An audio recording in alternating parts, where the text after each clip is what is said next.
এরপরে মাসুম তাওহিদ আপনি জানতে চেয়েছেন, কেউ যদি সঠিকভাবে জাকাত দেয় কিন্তু ইনকাম ট্যাক্স ঠিকভাবে না দেয়, সে কি গুনাহগার হবে?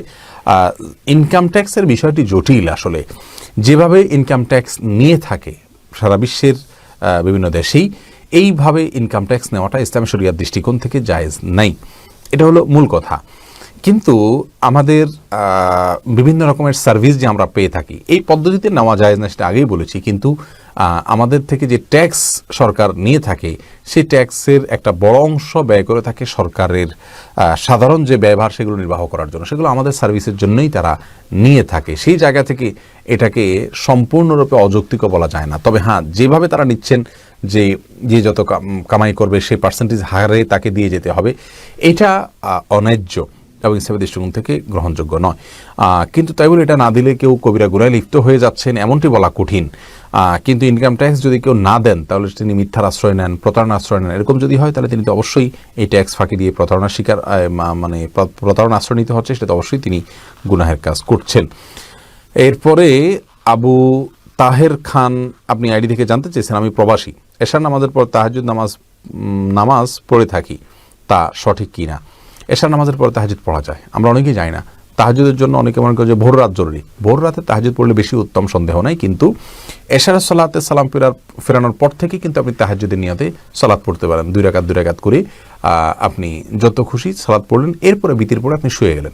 এটাও ইনশাআল্লাহ কিয়ামুল লাইল বা রাত জেগে যে সালাত আদায় করা, তার সওয়াব আপনাকে এনে দিবে। যদিও মূল তাহাজ্জুদ, হুজুদ শব্দের অর্থই হলো ঘুম থেকে উঠে সালাত আদায় করা। অতএব আপনার তাহাজ্জুদ এটা হবে ঘুম থেকে উঠে সালাত আদায় করলে, সেটা হলো প্রকৃত তাহাজ্জুদ এবং তাহাজ্জুদের মূল ফরম্যাট। কিন্তু এশার সালাতের পরে তাহাজ্জুদ নিয়ে সালাত আদায় করেন, সেটা তার কারণে আপনি কিয়ামুল লাইলের সওয়াব পাবেন ইনশাআল্লাহ বিইذনিল্লাহ। নাইম আমার চেয়ে কানামা ভালো, অন্তত এটা চালু রাখা উচিত। এরপরে সাইদুল ইসলাম ইমরান আপনি জানতে চেয়েছেন, পর্দা সহকারে স্বামী স্ত্রীর ছবি একসাথে ফেসবুকে দেওয়ার কোনো নিয়ম আছে কিনা? দেখুন, মা বোনদের ছবি বোরকা যদি আবৃত থাকে এবং সম্পূর্ণ পর্দা বোঝা যায়, শরীরের কোনো অংশ বোঝা না যায়, তাহলে সেক্ষেত্রে এটা ফেসবুকে দিলে গুনাহ হবে না। বাকি এ ধরনের প্রবণতা খুব বেশি ভালো নয়, যে পরিকল্পনা করে স্ত্রীর ছবি দেওয়া। সেখান থেকে যাদের অন্তরের রোগ রয়েছে তারা বাজে চিন্তা করার সুযোগ তারা পাবে। জসিমউদ্দিন জানতে চেয়েছেন, কাজা নামাজ জামাতে আদায় করা যাবে কিনা? উত্তর হলো যাবে। যদি জামাতে কাজা হয় তাহলে জামাতে কাজা আদায় করা যাবে। যেমন রাসূল করিম সাল্লাল্লাহু আলাইহি ওয়াসাল্লাম সাহাবীদেরকে নিয়ে কোথাও সফর থেকে আসছিলেন, তিনি ফজরের সময় তাদের কারোর ঘুম ভাঙেনি, তারা সবাই ঘুমিয়ে পড়েছিলেন গভীর ঘুমে, যার কারণে সূর্য ওঠার পরে তারা জামাতবদ্ধভাবে সেই নামাজ কাজা করেছেন। যার কারণে একাধিক ব্যক্তি যদি নামাজ কাজা হয় তাহলে সবাই মিলে জামাত করতে পারবেন। ফজলে রাব্বি জানতে চেয়েছেন, রাত্রে আমার মাঝে মাঝে স্বপ্ন দোষ হয়, আমি ফজরের নামাজ পড়তে পারি না, সে সময় আমার করণীয় কি? ফজর নামাজ কেন পড়তে পারেন না ভাই ফজলে রাব্বি? আপনার যদি স্বপ্নদোষ হয় তাহলে সেক্ষেত্রে আপনাকে গোসল করতে হবে, কেন নামাজ পড়বেন। এবং বাংলাদেশে বিশেষ করে এত ঠান্ডা নাই যে পানিতে গোসল করলে মানুষ মারা যাবে, আল্লাহ মাফ করুন, এরকম খুব কম। যদি এরকম হয় তা গরম পানি করে করবেন, সেটার ব্যবস্থা না থাকলে তেমন করে করবেন। যদি পানিতে নামলে মারা যাওয়ার ভয় থাকে, এত ঠান্ডা পড়ে যদি কোনো জায়গায় কোনো অঞ্চলে, তাহলে সেক্ষেত্রে বিকল্প কোনো পদ্ধতিতে নামাজ পড়বেন। স্বপ্নদোষ হলে অনেকে অন্যরা টের পেয়ে যাবে গোসল করতে গেলে, সেই লজ্জা থেকে গোসল করেন না, নামাজও পড়েন না। দেখুন, জীবন মরণের ব্যাপার থাকলে কিন্তু আমরা সেখানে লজ্জার কথা চিন্তা করতাম না। নামাজটা আমাদের জীবন মরণের মতো ব্যাপার, অতএব এখানে এ ধরনের অবহেলা করা উচিত নয়, এটা গুনাহের কথা। সম্রাট শাহজাহান আপনি জানতে চেয়েছেন, আইডি থেকে কাউকে পবিত্র কোরআন ছুঁয়ে প্রতিশ্রুতি দিলে সেখান থেকে মুক্তি পাওয়ার জন্য করণীয় কি? প্রথম কথা হলো, পবিত্র কোরআন ছুঁয়ে প্রতিশ্রুতি দেওয়া, এটা প্রতিশ্রুতি দেওয়ার ভুল পদ্ধতি, এটা কোনো শপথ হিসাবে বিবেচিত হবে না। অতএব এটা ভঙ্গ করলে যে গুনাহ হবে তা নয়। তবে আল্লাহর নাম নিয়ে শপথ করলে বা এমনিতে কাউকে প্রতিশ্রুতি দিলে সেই প্রতিশ্রুতি রক্ষা করা উচিত।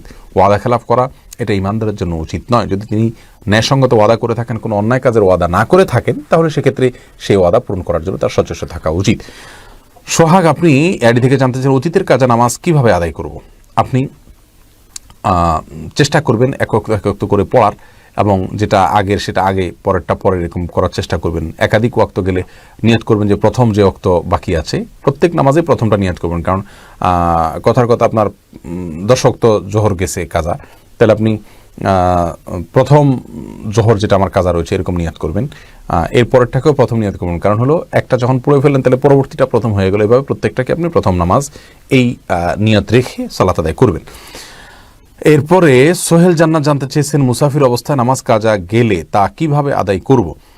মুসাফির অবস্থায় যদি সালাত কাজা হয় বাড়িতে আসার পর সেটাকে কসর কাজ হিসাবে কাজা করবেন। সাইফুল ইসলাম জানতে চেয়েছেন, সোফা হেলান দিয়ে বা যে কোনো কিছুতে হেলান দিয়ে কোরআন তেলাওয়াত করা যাবে কিনা? যাবে, কোনো অসুবিধা নেই। তবে কোরআনের প্রতি সম্মান প্রদর্শন করে যদি আপনি শ্রদ্ধার সাথে বসে করতে পারেন সেটা বেশি ভালো, কিন্তু হেলান দিলে করা যাবে এমন কোনো কথা নেই। ইসরাত জাহান জানতে চেয়েছেন, আমার এক বোনের বিয়ে হচ্ছে না, একজন বলে জাদু করেছে, কি করা যায়? জাদু করা হয়, এটা হতেই পারে। আবার বিয়ে বন্ধ করে রাখা হয় বিভিন্ন রকমের আপনার ইয়ের মাধ্যমে, আপনার তাবিজ কবজের মাধ্যমে। তো এগুলো ভালো কোনো ঝাড়ফুঁক করেন কোন হাদিসের আলোকে, এরকম কোনো ব্যক্তির সাহায্য নিয়ে ঝাড়ফুঁকের মাধ্যমে এগুলো কাটানোর চেষ্টা করা উচিত। এস এম জামাল হোসেন জানতে চেয়েছেন, কবুতর পালন নিয়ে আপনার থেকে জানতে চাই। কবুতর পালন করতে পারেন, কোনো অসুবিধা নেই। এমনি মাহাদি হাসান জানতে চেয়েছেন, যে মিথ্যা অপবাদ দেয় তার সাথে কথা না বললে কোনো সমস্যা হবে? আপনাকে যদি প্রায় সময় মিথ্যা অপবাদ দেয় এবং আপনি তার মিথ্যা অপবাদের শিকার হন, মনের কষ্ট থেকে তাকে অ্যাভয়েড করে চলেন, সেটা ঠিক আছে, কিন্তু একসাথে সম্পর্ক ছিন্ন করা উচিত হবে না। এরপরে সুখ পাখি আইডি থেকে আপনি জানতে চেয়েছেন, নিজের উপার্জনের কিছু টাকা স্বামীকে না জানিয়ে বাবা মাকে দেওয়া যাবে? অবশ্যই দেওয়া যাবে। মেয়েদের উপার্জনের টাকার সম্পূর্ণ মালিকানা এবং এখতিয়ার তার নিজের। তারা সেই টাকা চাইলে স্বামীকে দিতে পারেন, চাইলে বাবা মাকে দিতে পারেন, চাইলে কোনো কিছু তারা কিনতে পারেন নিজের প্রয়োজনে। তারা সব স্বামীকে দিতে বাধ্য এমন কোনো কথা নেই, মালিকানা তার। এম সানাউল্লাহ সানা আপনি জানতে চেয়েছেন, যে কোনো জায়গায় কি নখ কাটা যাবে? বাথরুমে কি কাটা যাবে? যে কোনো জায়গায় নখ কাটা যাবে কি না, শরীরের একটা অংশ নখ, অতএব বাথরুমে নখ কেটে ফেলে দেয়া এটা উচিত নয়। এটা এক প্রকার আপনার নখের বা নিজের আল্লাহর সৃষ্টি নিজের শরীরের প্রতি এক প্রকার অসম্মান প্রদর্শন করা, যার কারণে এটা অনুচিত। যদি কেউ আপনার নখ কাটেন এরকম কোনো জায়গায়, তাহলে সেক্ষেত্রে তার জন্য উচিত হলো সাবধান থাকা। নখ কাটলে সেই নখটাকে কোনো মাটিতে পুঁতে ফেলা অথবা এমন কোনো জায়গায় ফেলানো যেখানে মানব দেহের অসম্মান না হয়, সেদিকটা খেয়াল করা উচিত। বাস এটুকু খেয়াল করে আপনি যে কোনো জায়গায় কাটতে পারেন। এরপরে সুমান আহমেদ জানতে চেয়েছেন, বিয়েতে মেয়েদের সাজগোজ কেমন হওয়া উচিত? সাজগোজের ক্ষেত্রে বিশেষ কোনো বিধিনিষেধ নাই যে এর বাইরে চলতে পারবে না, এভাবে হতে পারবে না। এক নম্বর কথা হলো ফাসেক, ফাজের এবং পাপিষ্ট মেয়েদের সাথে যেন সাদৃশ্য না হয়, সেই বিষয়টা শুধু খেয়াল করবে মৌলিকভাবে। সেই সাথে অপচয় যেন না হয় খুব বেশি, সেদিকটা খেয়াল করবে। আর তার সাজগোজটা এমন না হয় যে এর কারণে তার সালাতের অসুবিধা হয়। অনেক মেয়েরা মেকআপ করেছেন, এখন অজু করবেন, অজু করতে গেলে মেকআপ তাকে রিমুভ করতে হবে, সেটা রিমুভ করলে তার সৌন্দর্য নষ্ট হয়ে যাবে, তো সেই জন্য তিনি অজুও করছেন, নামাজও পড়ছেন না। এরকম যদি হয় তাহলে সেটা গুনাহ হবে। এগুলো যদি না হয় তাহলে সেক্ষেত্রে সাজগোজে কোনো বিধিনিষেধ নেই। এশামণি এআডি থেকে জানতে চেয়েছেন, আমরা যে কোরআন মজিদ পড়ি এটা নাকি আসল না, আসলটা পুড়ে গেছে। বনিশামণি, এটা কে বলেছে আপনাকে? যে বলেছে সে বিভ্রান্ত অথবা ইসলামের চিহ্নিত শত্রু বা দোসর, কোনো ইসলাম বিরোধীদের, ইসলামের শত্রুদের কোনো দোসর। কোরআন মজিদ কোথায় পুড়ে গেছে এবং এটা আসল কোরআন না ওইটা পুড়ে গেছে, সেটা আসল কোরআন তিনি কীভাবে জানলেন? এটা সম্পূর্ণ মন গড়া কথা। কোরআনে কারীমকে আল্লাহ তাআলা হেফাজত করেছেন। আল্লাহ বলেছেন, ইন্না নাহনু নাযালনা যিকরা ওয়া ইন্না লাহু লাহাফিজুন, আমি কোরআনকে জিকিরকে নাজিল করেছি আর আমি এটাকে হেফাজত করব। যার কারণে এই কোরআন আল্লাহ রাব্বুল আলামিনের পক্ষ থেকেই দেওয়া কোরআন পুড়ে গেছে, এটা মূল কোরআন না। এগুলো মন গড়া এবং ভ্রান্ত কথা। মাহের নিসা আপনি জানতে চেয়েছেন, মেয়েদের চুল সোজা করা যাবে কি না?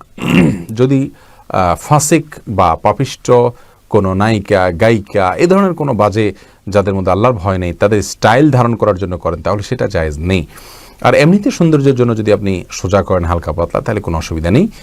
পর্দার বিধান যদি তাতে লঙ্ঘন না হয়, সোজা যদি হয়, তাহলে সেক্ষেত্রে যদি খাড়া হয়, সে চুল নিয়ে আপনি বাহিরে গেলে পর্দার করতে অসুবিধা হয়, আপনার চুলের উপরে কুজের মতো, পিঠের কুজের মতো উঁচা করে খোপা পাদা, এটা হাদিসে নিষেধ রয়েছে। এগুলো সব নিজের সৌন্দর্যকে প্রদর্শনের যে মানসিকতা বাহিরে, সেটা থেকে নিষেধাজ্ঞা রয়েছে। অতএব সেরকম কিছু যদি না হয় তাহলে অসুবিধা নেই। ডক্টর হাসান খান জানতে চেয়েছেন, কেউ যদি কোনো ক্লিনিকে রোগী পাঠান এবং ওই ক্লিনিক থেকে তাকে হাদিয়া হিসেবে টাকা দেয়, তা দেওয়া নেওয়া কি জায়েজ হবে? যদি না হয় তাহলে এখন করণীয় কি?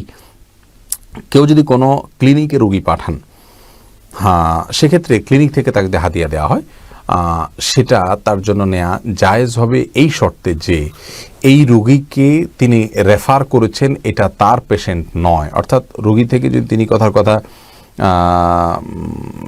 ফি নিয়ে থাকেন তাহলে সেক্ষেত্রে তাকে সুপরামর্শ দিতে তিনি বাধ্য, এটা তার কমিটমেন্ট। আর যদি ব্যাপারটি এরকম না হয় তাহলে সেক্ষেত্রে একজন বাইরের রোগীকে তিনি এক জায়গায় পাঠালেন, এর বিনিময়ে তিনি অবশ্যই কমিশন নিতে পারেন, যেহেতু এটা তার পরিশ্রমের বিনিময় তিনি নিচ্ছেন।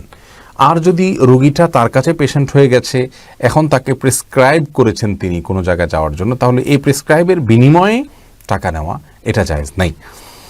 এমনি ইকবাল হোসেন জানতে চেয়েছেন ডিপ্রেশনে থাকলে কি আমল করব বা করণীয় কি? ভাই ইকবাল হোসেন, ডিপ্রেশনে থাকলে প্রথম করণীয় হলো সেজদা বেশি বেশি করুন, সালাত বেশি বেশি করুন, আল্লাহর কাছে চোখের পানি ফেলুন, তাহাজ্জুদের সময় ভোর রাতে উঠে একটু কান্নাকাটি করুন এবং সিজদা গিয়ে আল্লাহর সাথে কথাবার্তা বলুন এবং বেশি বেশি কোরআন কারীম তেলাওয়াত করুন। ইনশাআল্লাহ ডিপ্রেশন কমবে। ইস্তেগফারটা বেশি বেশি করতে পারেন, তাহলে সেক্ষেত্রে দুরুদ এবং ইস্তেগফার দুইটা বেশি বেশি করতে পারেন, ইনশাআল্লাহ পেরেশানি কমবে। বিভিন্ন হাদিসে দুরুদ এবং ইস্তেগফারের মাধ্যমে আল্লাহ তাআলা পেরেশানি দূর করেন বলে বর্ণিত রয়েছে। এমনি সোহেল হোসেন জানতে চেয়েছেন একজন আলেম বলেছে রাসূলুল্লাহ সাল্লাল্লাহু আলাইহি ওয়াসাল্লাম নাকি হাজির নাজির, এটা কোরআন হাদিস অনুযায়ী কতটা সত্য? ভাই, এটা সম্পূর্ণ ভুল এবং ভ্রান্ত একটি বিশ্বাস। রাসূল করিম সাল্লাল্লাহু আলাইহি ওয়াসাল্লাম সর্বত্র হাজির, উপস্থিত রয়েছেন, সর্বত্র তিনি দেখছেন বা আমরা এরকম মনে করা এটা এক ধরনের শিরকি বিশ্বাস। তিনি সব জায়গায় কিভাবে উপস্থিত থাকবেন? তিনি তো একজন মানুষ ছিলেন, এটি ভ্রান্ত বিশ্বাস। কোরআন হাদিসে কোথাও এরকম কথা বলা হয়নি। এমনি সোলাইমান জানতে চেয়েছেন আমি প্রবাসে একটি কোম্পানিতে সুপারভাইজার এর কাজ করি, আমার আন্ডারে 20 জন লোক কাজ করে, তাদের কাজ পর্যবেক্ষণ করতে গেলে অনেক সময় না চাইতেও পানি পেপসি কিনে দেয়, এমনকি মাসে মাসে কেউ কেউ টাকাও দেয়। এসব নিয়ে আমার জন্য হালাল হবে কিনা? ভাই সোলাইমান, সম্পূর্ণরূপে আপনার জন্য এগুলো নিষিদ্ধ হবে, কোনো অবস্থাতেই জায়েজ হবে না। কারণ হলো আপনি আপনার ডিউটি পালন করছেন, এদের কাছ থেকে কোনো প্রকার সুবিধা গ্রহণ করা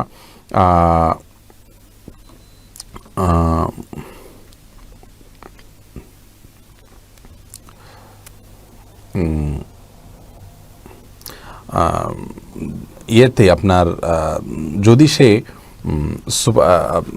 আপনাকে কোনো টাকা দেয় আপনার অধীনস্থ লোকেরা, তাহলে সেক্ষেত্রে এটা কিন্তু এক প্রকারের উৎকোচ, আপনি তার প্রতি দুর্বল হবেন এবং দুর্বল হয়ে তার পক্ষে রিপোর্ট করবেন, এটা জায়েজ নাই।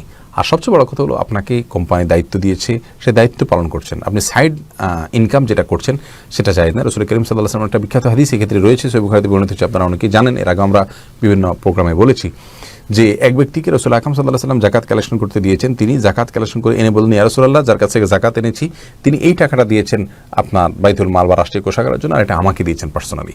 তখন রাসূল আকরাম সাল্লাল্লাহু আলাইহি ওয়াসাল্লাম বলেছেন তুমি বাসায় বসে থাকলে তোমাকে কি তারা দিত না, তার মানে তোমাকে এটা দেয়নি, এটা তোমার পদের কারণে দিয়েছে, এটা তোমার জন্য জায়েজ নয়, তোমাকে তো আমি বেতন দিচ্ছি, এক্সট্রা হিসেবে তার কাছ থেকে তুমি কেন নিবে? অতএব এটা নেওয়া যাবে না। কেউ যদি জোরও করে আপনি খাবেন না, নিবেন না, এটাই হলো ইমানের দাবি। উম্মে হাবিবা বুশরা জানতে চেয়েছেন দোয়া শতভাগ কবুলের শর্ত কি কি? বোন, শতভাগ কবুলের জন্য শর্ত এভাবে আপনি বলবেন না, দোয়া কবুলের শর্ত বলবেন। শতভাগ কবুল বলতে আপনি যদি এটা বুঝিয়ে থাকেন যে দোয়া করলেই আল্লাহ রাব্বুল আলামিন দোয়া কবুল করবেন এবং যে কোনো দোয়া আল্লাহ রাব্বুল আলামিন আপনার কবুল করবেন, কোনো দোয়া আপনাকে ফেরত দেওয়া হবে না, এরকম যদি মনে করেন তাহলে সেক্ষেত্রে এটা আপনার ভুল ধারণা হবে। অনেক সময় আমরা দোয়া করি একটা, আল্লাহ তাআলা পূরণ করেন আরেকটা। আমি চাইলাম আল্লাহর কাছে এক পথে যেতে, হয়তো আমার জন্য এর চেয়ে বেটার পথ রয়েছে, আল্লাহ সেটা আমাকে দিয়ে দিলেন। তো এভাবে দোয়া কিন্তু কবুল হয়। আবার অনেক সময় এমন হয় দোয়ার বিনিময়ে আল্লাহ তাআলা দুনিয়াতে দেন না, আখিরাতে তার জন্য সওয়াব দেন। এটা দেখে অনেক মানুষ বলবে আল্লাহ দুনিয়াতে কোনো দোয়া কবুল না হয় যদি সওয়াব পেতাম। অতএব দোয়া কবুলের ব্যাখ্যা কয়েকভাবে দোয়া কবুল হতে পারে। দোয়া কবুল যদি বুঝান আপনি যেটা চেয়েছেন হুবহু সেটা পেতে হবে, কি শর্ত পালন করলে হবে এরকম কোনো কথা নেই। তবে হ্যাঁ, হালাল উপার্জন, এরপরে আল্লাহর প্রতি কায়েম মনোবাক্যে দোয়া করা, হারাম কোনো কিছুর জন্য দোয়া না করা এবং বিনয়ের সাথে দোয়া করা, এই বিষয়গুলো হলো দোয়া কবুলের জন্য শর্ত। এগুলো যদি ঠিক রেখে দোয়া করেন ইনশাআল্লাহ আল্লাহ তাআলা দোয়া কবুল করবেন, আল্লাহর প্রশংসা করবেন। রাসূল আকরাম সাল্লাল্লাহু আলাইহি ওয়াসাল্লামের দুরূদ থাকতে হবে দোয়ার মধ্যে ইনশাআল্লাহ। হাবিবা আহমেদ আপনি জানতে চেয়েছেন মাগরিবের নামাজের পর সূরা ওয়াকিয়ার কোনো সহিহ আমল আছে কিনা জানালে উপকার হতো। তবে হাবিব আহমেদ, মাগরিব নামাজের পর সূরা ওয়াকিয়া পড়ে রিজিকের অনটন দূর হয়, এমন কয়েকটা বর্ণনা রয়েছে, এই বর্ণনাগুলো সহিহ বা বিশুদ্ধ সূত্রে বর্ণিত নয়, যায়িফ। মমতাজ পারভিন জানতে চেয়েছেন সৌন্দর্য বৃদ্ধির উদ্দেশ্যে উঁচু দাঁত নিচু করা জায়েজ আছে কিনা, যাবে, কোনো অসুবিধা নেই। নাসিম আক্তার জানতে চেয়েছেন ফজরের সালাতের সময় রাতের পোশাক পরিবর্তন করা জরুরি কি না। না, এটা জরুরি না, তবে সালাতের জন্য সুন্দর এবং উত্তম পোশাক পরা উচিত, যেটা পরে আপনি সম্মানজনক কোনো সম্মানীয় কোনো জায়গায় যান। যে পোশাক আপনি একান্ত বেডের জন্য ইউজ করেন সেটা পরে আল্লাহর সামনে দাঁড়ানো উচিত নয়। আল্লাহ তাআলা কোরআনে বলেছেন ইয়া আইয়ুহাল্লাযীনা আমানু খুযু যিনাতাকুম ইনদা কুল্লি মাসজিদ, হে ঈমানদাররা তোমরা প্রত্যেক সালাতের সময় সৌন্দর্যকে গ্রহণ করো, অর্থাৎ সৌন্দর্য অবলম্বন করো, সাজগোজ করো। অতএব সেই সাজগোজ আমাদেরকে করতে হবে। সাজগোজ বলতে সুন্দর পোশাক পরিধান করতে হবে। রাতের পোশাক পরে সালাত আদায় করলে সালাত হয়ে যাবে, হবে না এমন কোনো কথা নেই, কিন্তু সালাতের জন্য সুন্দর এবং মার্জিত পোশাক পরা হলো উচিত। আবি আব্দুল্লাহ আপনি জানতে চেয়েছেন ব্ল্যাক ম্যাজিক দ্বারা প্রভাবিত হলে করণীয় কি। করণীয় হলো ঝাড়ফুঁক করা, বিশেষ করে সূরা ইখলাস, ফালাক, নাস এগুলো 3 বার করে সকাল সন্ধ্যা পড়ার পাশাপাশি বিভিন্ন সময় পড়ে ফু দেওয়া খাবারে, পানিতে, এবং বিশেষ করে যারা ঝাড়ফুঁক করে তারা এই সমস্ত সূরাগুলোর আলোকে বিভিন্ন রকমের আমল দিয়ে থাকেন, সেই আমলগুলো করলে ইনশাআল্লাহ ব্ল্যাক ম্যাজিক থেকে আপনি নিষ্কৃতি পাবেন। জাহাঙ্গীর হোসেন মেহতাব আপনি জানতে চেয়েছেন বিয়ের 2-3 বছর পরে সন্তান নিতে চাই ইচ্ছাকৃত ভাবে, এতে কোনো গুনাহ হবে কি না। দেখুন, আপনি যদি সন্তান না নিয়ে আজল করেন, অর্থাৎ বাহিরি বীর্যপাত করেন, অথবা এমন কোনো পদ্ধতি অবলম্বন করেন যেটা স্থায়ী নয়, এবং সেটার পেছনে যদি আপনার কি খাওয়াবেন বাচ্চাকে এরকম কোনো চিন্তা না থাকে, তাহলে সেক্ষেত্রে আপনার জন্ম নিয়ন্ত্রণ জায়েজ রয়েছে। আরবি তাহমিদ জানতে চেয়েছেন মোবাইল গেম সম্পর্কে জানতে চাই, ফ্রি ফায়ার এবং পাবজি ইত্যাদি। দেখুন ভাই তাহমিদ, মোবাইলে গেমস খেলা কোনো মুসলমানের জন্য জায়েজ নাই, উচিত নয়, কারণ এটি সময়ের অপচয় এবং এটি অর্থহীন কাজ। আল্লাহ তাআলা কোরআনে কারিমে বলেছেন যে সমস্ত ঈমানদাররা শেষ হাসি হাসবে, জান্নাতুল ফেরদাউসে যাবে, সফল সার্থক হবে, তাদের একটি বৈশিষ্ট্য হলো ওয়াল্লাযীনা হুম আনিল লাগবি মুরিদুন, যারা অনর্থক অযথা কাজ থেকে বিরত থাকে।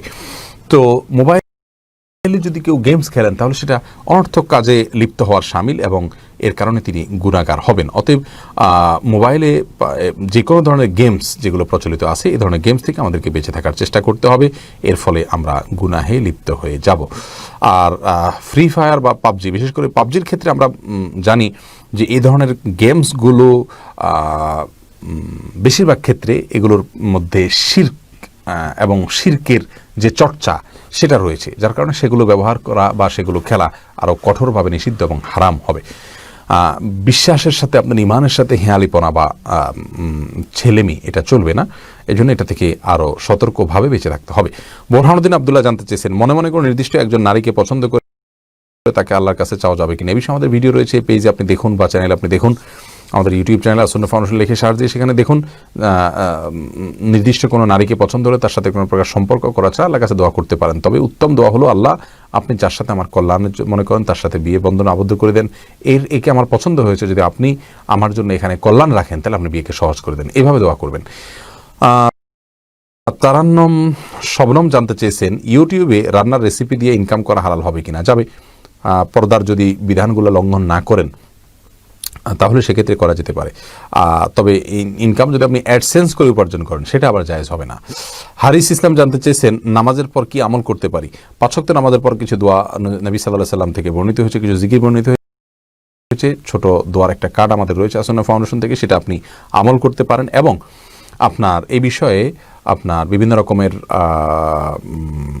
বিভিন্ন ধরনের ফরম্যাটে আমরা এটাকে প্রচার করেছি আমাদের আসুন্নাহ ফাউন্ডেশনের ওয়েবসাইটে, যদি যান www.asunnahfoundation.org, সেখানে আপনি এটার PDF ফরম্যাট পাবেন, সেখান থেকে আপনি পড়ে নিতে পারেন। রাসূল আকরাম সাল্লাল্লাহু আলাইহি ওয়াসাল্লাম সালাম ফেরানোর পরে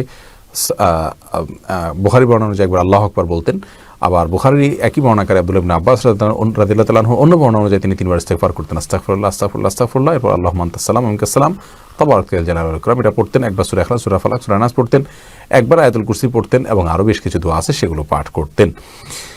এরপরে ফাসিহা রোকসানা রাশকান্দা আপনি জানতে চেয়েছেন মানসিক রোগীর জন্য ইবাদতের বিধান কি।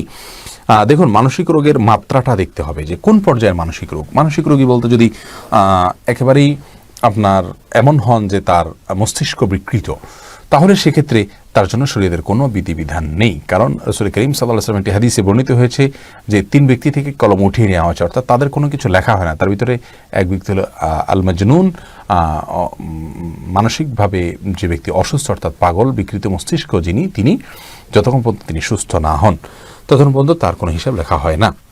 এরপরে ওবায়দুল ইসলাম জানতে চেয়েছেন অমুসলিমের মৃত্যুর খবর শুনে কি বলতে হয়। যেমন মুসলিমের মৃত্যুতে আমরা ইন্না লিল্লাহি পড়ি, এই বিষয়ে আমাদের একটা ভিডিও রয়েছে এই পেজে, দেখবেন। আবার ওই ভিডিওটার শ্রুত লিখন করে দৈনিক নয়া দিগন্তে আগামীকালকে অর্থাৎ শনিবারে প্রকাশ হচ্ছে, তারা আমাকে জানিয়েছেন। সেখানে আপনারা বিস্তারিত দেখে নিতে পারবেন ইনশাআল্লাহ। মাহি আইডি থেকে জানতে চেয়েছেন অনেক হুজুর বলে কাজা বলতে কোনো নামাজ নাই, এটা কেন বলে?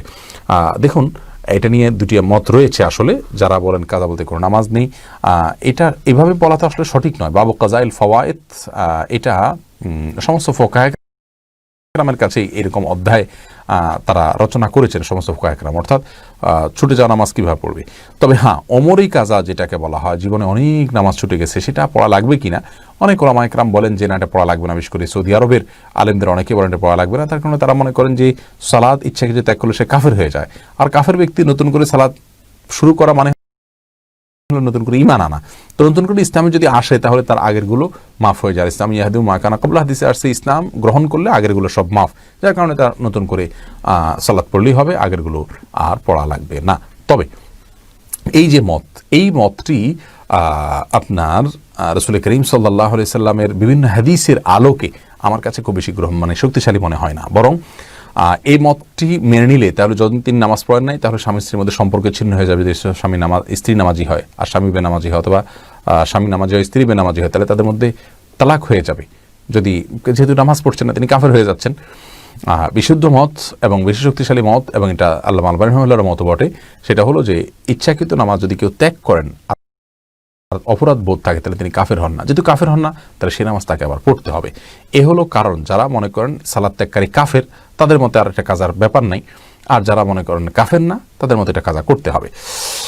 এরপরে জাহিদ হাসান রিয়াদ আপনি জানতে চেয়েছেন গান শুনতে শুনতে ঘুমালে ওই ব্যক্তির জানাজা দেওয়া যাবে কিনা। তার মানে গান শুনতে শুনতে যদি ঘুমিয়ে মারা যায় তার জানাজা দেওয়া যাবে কিনা। জানাজা দেওয়া যাবে, অসুবিধা নাই, কিন্তু আপনার এটি চরম অপরাধের কথা। গান শুনতে শুনতে অনেকেই ঘুমায়, আমরা বদভ্যাস রয়েছে।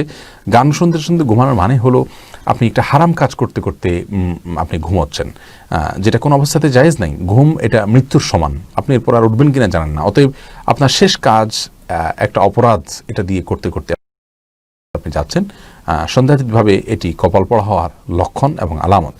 শামিউল কাউসার জানতে চেয়েছেন মৃত ছোট ভাইয়ের জন্য কি করণীয়। তার পক্ষ থেকে আল্লাহর কাছে ইস্তেগফার করবেন, আল্লাহ আমার ভাইকে মাফ করে দিন, তার ভুল ত্রুটি মাফ করে দিন, চোখের পানি ফেলবেন, তার জন্য দোয়া করবেন এবং তার পক্ষ থেকে দান সাদকা করবেন। হারুন রশিদ সোহাগ জানতে চেয়েছেন হতাশা থেকে বেরিয়ে আসার উপায় কি। আমরা ইতিপূর্বে বলেছি ডিপ্রেশন থেকে বের হওয়ার উপায় ইস্তেগফার এবং দুরূদ বেশি বেশি করে পাঠ করবেন, ভোর রাতে তাহাজ্জুদ পড়বেন এবং সেজদায় গিয়ে আল্লাহর কাছে দোয়া করবেন, কান্নাকাটি করবেন। ইনশাআল্লাহ কোরআন তেলাওয়াত করবেন অর্থ সহকারে, বুঝে ইনশাআল্লাহ ডিপ্রেশন কমবে। মাসুদ সরকার জানতে চেয়েছেন আমরা টমেটো, সিম বা যে কোনো সবজি বিক্রির সময় সাজ দেই, অর্থাৎ উপরে ভালো এবং ভেতরে ছোট, এতে পাপ হবে কিনা। ভাই মাসুদ সরকার, এই বিষয়ে আমরা আগে বলেছি। রাসূল করিম সাল্লাল্লাহু আলাইহি ওয়াসাল্লাম একটা হাদিস আমরা জানি যে তিনি একটা গমের দোকানে গিয়ে বলেছেন, হাত ঢুকিয়ে দিয়ে দেখেছেন যে ভেতরে ভিজা গম, উপরে শুকনা গম। তিনি বলেছেন তুমি কেমন এমনটি করেছো? বলেছি ইয়া রাসূলুল্লাহ, এগুলো বৃষ্টির পানিতে ভিজে গেছে, উপর দিয়ে এগুলো দিয়ে দিছি যাতে করে মানুষকে ওইগুলা তলা দিয়ে দিয়ে দেওয়া যায়। এটা গুনাহের কথা। কিন্তু আমাদের সবজি দোকানগুলোতে যে সামনে সাজানো হয়, সবাই জানেন যে এটার নিচের অংশগুলো ছোট আর এগুলো বড়, এখানে কোনো কিছু লুকানো হয় তা নয়। যদি এরকম হতো যে এর মাধ্যমে তিনি লুকাচ্ছেন তাহলে সেটি গুনাহ হতো, এমনিতে এটা গুনাহ হবে না। আয়েশা বেগম আপনি জানতে চেয়েছেন 1-1.5 মাসের বাচ্চা গর্ভপাত হলে বাচ্চা কি বাথরুম বা ডাস্টবিনে ফেলা যাবে? না, অবশ্যই ফেলা যাবে না। মানুষ হিসেবে তাকে সম্মান করতে হবে এবং দাফন করতে হবে মাটির নিচে। মুস্তাকিম রহমান জানতে চেয়েছেন হারামকে হারাম না মেনে, অর্থাৎ ওই 1-1.5 মাসের যেটুকু আছে তার সেটুকুকে মাটির নিচে পুঁতে রাখতে হবে। মুস্তাকিম রহমান জানতে চেয়েছেন হারামকে হারাম না মনে করা কি ঈমান ভঙ্গের কারণ? জি, অবশ্যই। ইচ্ছাকৃত যদি হারামকে তোয়াক্কা না করে, কিসের হারাম আবার, এরকম মানসিকতা যদি রাখেন তাহলে সেক্ষেত্রে এটা ইমান ভঙ্গের কারণ। রাকিবুল হাসান স্পষ্ট যদি হারাম হয়। রাকিবুল হাসান হোসেন আপনি জানতেছেন মহানবী সাল্লাল্লাহু আলাইহি সাল্লামকে উসিলা করে কি দোয়া করা যাবে মুনাজাতের সময়? এই ইখতিলাফ রয়েছে উলামায়ে কেরামের মধ্যে। অনেকে এটাকে অনুমোদন করেছেন, অনেকে এটাকে অনুমোদন করেননি। পক্ষ বিপক্ষ বিস্তারিত আলোচনা এবং দালিলিক রয়েছে। আমরা স্বল্প সময় আর বিস্তারিত কথা বলতে পারছি না। এইচএম ফুয়াদ রাফি জানতে চেয়েছেন কবরের মাটি ধসে যাওয়ার পর কবরে কি পুনরায় মাটি দেওয়া যাবে? যাবে, কোনো অসুবিধা নেই। মোহাম্মদুল ইসলাম জানতে চেয়েছেন মসজিদে ঘুমানো যাবে কি না যদি আমি ইসলামের দাওয়াত দিয়ে বেড়াই? মসজিদে প্রয়োজনে ঘুমাতে পারেন, কোনো অসুবিধা নেই। সাহাবা ইকরাম ঘুমিয়েছেন মসজিদে, আসহাবে সুফারা মসজিদে ঘুমিয়েছেন। বিশেষ করে ইতিকাফের যদি নিয়ত থাকে তাহলে তো অবশ্যই মসজিদে ঘুমাতে পারেন, কোনো অসুবিধা নেই। তাসলিমা মারুফা আপনি জানতে চেয়েছেন দিনদার জীবনসঙ্গী পেতে কি আমল করতে পারি? নিজের সবার আগে দিনদার হতে হবে, আল্লাহর কাছে দোয়া করতে হবে। সূরা ফুরকানের ৭৪ নম্বর আয়াত রব্বানা হাব লানা মিন আজওয়াজিনা শেষ পর্যন্ত এটা পড়তে হবে এবং সেই সাথে বিচক্ষণতার সাথে সাবধানতার সাথে আপনার ভালো বুদ্ধিমান এবং দূরদৃষ্টি সম্পন্ন মানুষকে দিয়ে আপনার জীবনসঙ্গী নির্বাচনের চেষ্টা করতে হবে। আল্লাহর কাছে সাধারণভাবে দোয়া চালিয়ে যেতে হবে, আল্লাহ যেন সেই তৌফিক আপনাকে দান করেন এবং দিনদার সার্কেলের সাথে সম্পর্ক করতে হবে। ইনশাআল্লাহ এই কাজগুলোর মাধ্যমে আল্লাহ তাআলা আপনার সমস্যার সমাধান করবেন। ইতি সুলতানা আইডি থেকে জানতে চেয়েছেন নামাজ পড়ার সময় অন্য কিছু মনে পড়ে যায়, কিভাবে মন দিয়ে নামাজ পড়বো, কি করা যায়? দেখুন, অন্যদিকে মনে চলে যাওয়া বা মনে অন্য কিছু চলে আসা এটা কিন্তু দোষণীয় নয়। রাসূল আকরাম সাল্লাল্লাহু আলাইহি ওয়াসাল্লামের নামাজের মধ্যেও অন্যদিকে মন গিয়েছে। একবার বাচ্চার কান্না হওয়া শুনে তিনি সালাতকে সংক্ষিপ্ত করে দিয়েছেন, বোঝা গেল অন্যদিকে মন যাওয়াটা দোষণীয় নয়। তবে ইচ্ছাকৃতভাবে অন্য চিন্তা, অন্য ভাবনা, অন্য কল্পনার মধ্যে ডুবে থাকা এটা হলো দোষণীয়। আমাদের উচিত হবে সালাতের মধ্যে অন্যদিকে মনোযোগ গেছে, যখন আমার মনে পড়েছে যে আমি তো ভুল কাজ করছি, সাথে সাথে আমি সালাতে আবার ফিরিয়ে আনবো। বাস এই কসরত করলে আপনি আল্লাহর কাছে গ্রহণযোগ্য সালাত আদায়কারী হিসেবে বিবেচিত হবেন ইনশাআল্লাহ। আর সেই সাথে সালাতে কি পড়ছেন সেগুলো অর্থ বোঝার চেষ্টা করবেন এবং ধীরস্থিরতার সাথে সালাত আদায় করবেন। সালাতের আগে বিভিন্ন রকমের ব্যস্ততা আছে, সেগুলো থেকে সম্পূর্ণ ফারেগ হয়ে আসবেন, ইনশাআল্লাহর মাধ্যমে মনোযোগ সৃষ্টি হতে পারে। আমি অপরাজিতা এআইডি থেকে আপনি জানতে চেয়েছেন বড় দরুদ পড়লে যে সওয়াব পাওয়া যায় ছোট দরুদ পড়লেও কি একই পরিমাণ সওয়াব পাওয়া যায়? মোটেও না। নিশ্চয়ই আপনার একজন ইমানদার যিনি ১.৫ মিনিট ব্যয় করেছেন নবী সাল্লাল্লাহু আলাইহি ওয়াসাল্লামের দোয়ার জন্য, আরেকজন ১০ সেকেন্ড ব্যয় করেছেন, দুইটা কোনোদিন সমান হবে না। যিনি বেশি সময় ব্যয় করেছেন, বেশি পরিশ্রম দিয়েছেন এবং বেশি বড় দোয়া নবী সাল্লাল্লাহু আলাইহি ওয়াসাল্লামের জন্য করেছেন, তার জন্য সব বেশি হবে অবশ্যই। নিশাত বিনতে জামান আপনি জানতে চেয়েছেন বাক প্রতিবন্ধী কিভাবে সালাত আদায় করবে? সে মনে মনে পাঠ করবে, তার যেভাবে শেখার পদ্ধতি আছে সেই পদ্ধতিতে তিনি শিখে সালাত আদায় করবেন আর স্বাভাবিকভাবে রুকু সিজদা দাঁড়ানো সালাম এগুলো করবেন, বাস তাতেই তার ফরজের দায় মুক্ত হবেন। আসিফ আহমদ জানতে চেয়েছেন লেখাপড়া ভালো করা ও স্মরণ শক্তি বৃদ্ধি করার জন্য কোন আমল বেশি কার্যকর? দেখুন, লেখাপড়া ভালো করা এবং স্মরণ শক্তি বৃদ্ধি করার জন্য বিশেষ কোনো আমলের কথা কোন হাদিসে বলা হয়নি যে নির্দিষ্ট করে এই আমলটাই আমাকে করতে হবে। তবে আপনি এটার জন্য ১ নম্বর কাজ হলো গুনাহ থেকে বেঁচে থাকার চেষ্টা করবেন এবং জাগতিক যে ইয়েগুলো আছে, আমাদের বিভিন্ন রকমের রিলেশনগুলো আছে, সেগুলোর থেকে যত বেশি আপনি কমায় নিয়ে আসতে পারবেন ততই ইনশাআল্লাহ আপনার জন্য সহজ হবে। আর স্বাভাবিকভাবে আল্লাহর কাছে দোয়াও করবেন। মুসলিম আহমেদ জানতে চেয়েছেন অনেকগুলো প্রশ্ন আপনি করেছেন এবং এগুলো বেশিরভাগই কোয়ান্টাম মেথড সম্পর্কিত। স্বল্প ভার্সনের প্রশ্নের উত্তরে আজকে বিশেষ করে শেষের দিকে আমরা চলে আসছি, আপনার প্রশ্ন উত্তর দিতে পারছি না, দুঃখিত। অনেকগুলো 5টা প্রশ্ন আপনি করেছেন। নাজমা আক্তার জানতে চেয়েছেন মেয়েদের জন্য পর্দা থেকে শিক্ষণীয় উপস্থাপন করা কি পর্দা প্রথার বিরুদ্ধ বা হারাম? শিক্ষণীয় উপস্থাপন পর্দার মধ্যে থেকে করতে পারেন, কণ্ঠের মধ্যে বিশেষ কোনো কোমলতা আনবেন না। সিদ্দিক, তবে মেয়েদের জন্য মেয়েরা করাটাই হলো উচিত এবং নিরাপদ। সিদ্দিকুর রহমান রানা জানতে চেয়েছেন মেয়েদের সামরিক বাহিনীতে কাজ করার বিষয়ে ইসলাম কি বলে? তাদের স্বকীয়তা বজায় রেখে, পর্দার বিধান বজায় রেখে যদি পৃথকভাবে তাদের কোনো কিছু করার থাকে সেটা অবশ্যই তারা করতে পারেন, আর অন্যথায় নয়। সাদিয়া সরকার জানতে চেয়েছেন ছোট বাচ্চাদের যদি ছবি আঁকার প্রবণতা থাকে তাহলে কি করব? ভালো ছবি আঁকাবেন, প্রাণী ছাড়া অন্যান্য বিভিন্ন আপনার প্রাকৃতিক দৃশ্য আছে সেগুলোর ছবি আঁকানোর দিকে তাকে ঝোঁকাবেন।